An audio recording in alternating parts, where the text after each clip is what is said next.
Oil has already caused damage to our coastline and its wildlife.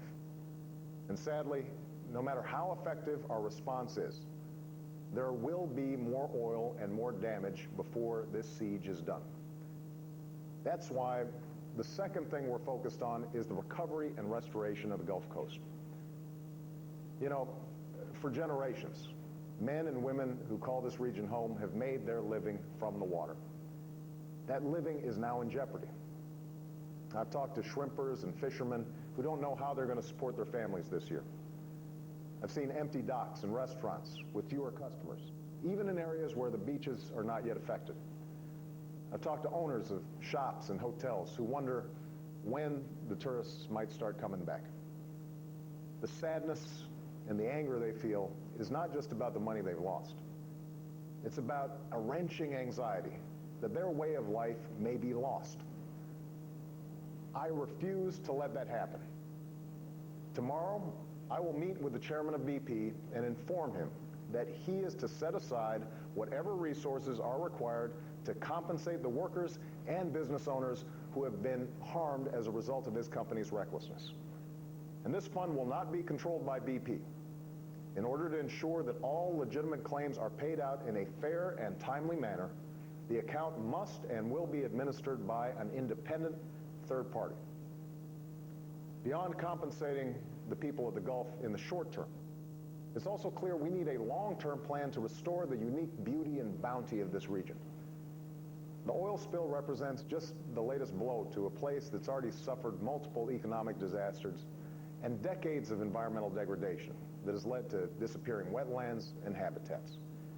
And the region still hasn't recovered from Hurricanes Katrina and Rita. That's why we must make a commitment to the Gulf Coast that goes beyond responding to the crisis of the moment. I make that commitment tonight. Earlier, I asked Ray Mavis, the Secretary of the Navy, who's also a former governor of Mississippi and a son of the Gulf Coast, to develop a long-term Gulf Coast restoration plan as soon as possible.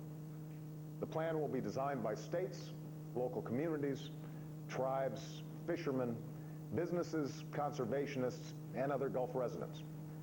And BP will pay for the impact this spill has had on the region. The third part of our response plan is the steps we're taking to ensure that a disaster like this does not happen again. A few months ago, I approved a proposal to consider new, limited offshore drilling under the assurance that it would be absolutely safe, that the proper technology would be in place, and the necessary precautions would be taken. That obviously was not the case in the Deepwater Horizon rig. And I want to know why. The American people deserve to know why. The families I met with last week who lost their loved ones in the explosion, these families deserve to know why.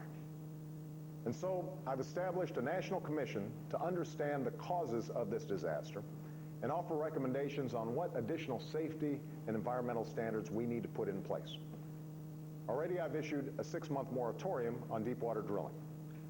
I know this creates difficulty for the people who work on these rigs, but for the sake of their safety and for the sake of the entire region, we need to know the facts before we allow deepwater drilling to continue.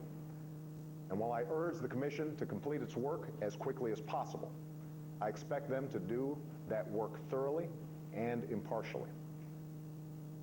And one place we've already begun to take action is at the agency in charge of regulating drilling and issuing permits, known as the Minerals Management Service. Over the last decade, this agency has become emblematic of a failed philosophy that views all regulation with hostility. A philosophy that says corporations should be allowed to play by their own rules and police themselves. At this agency, industry insiders were put in charge of industry oversight. Oil companies showered regulators with gifts and favors and were essentially allowed to conduct their own safety inspections and write their own regulations. And when Ken Salazar became my Secretary of the Interior, one of his very first acts was to clean up the worst of the corruption at this agency.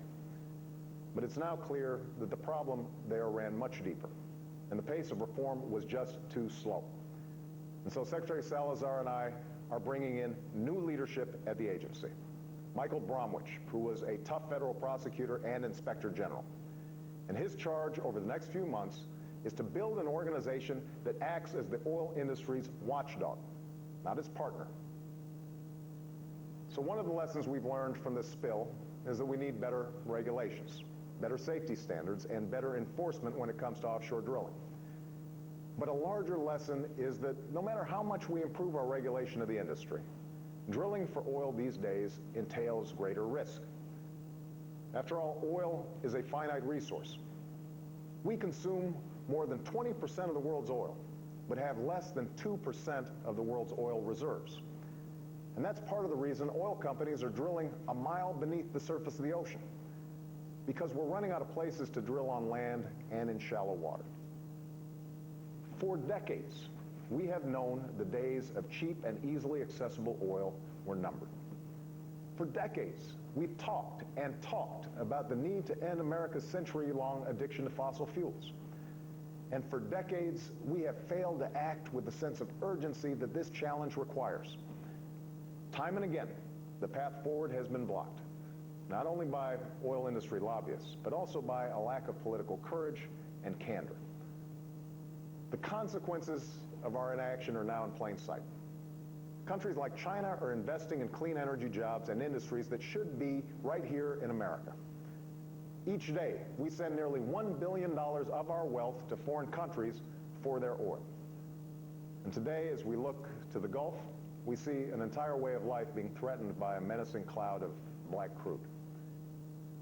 We cannot consign our children to this future. The tragedy unfolding on our coast is the most painful and powerful reminder yet that the time to embrace a clean energy future is now. Now is the moment for this generation to embark on a national mission to unleash America's innovation and seize control of our own destiny.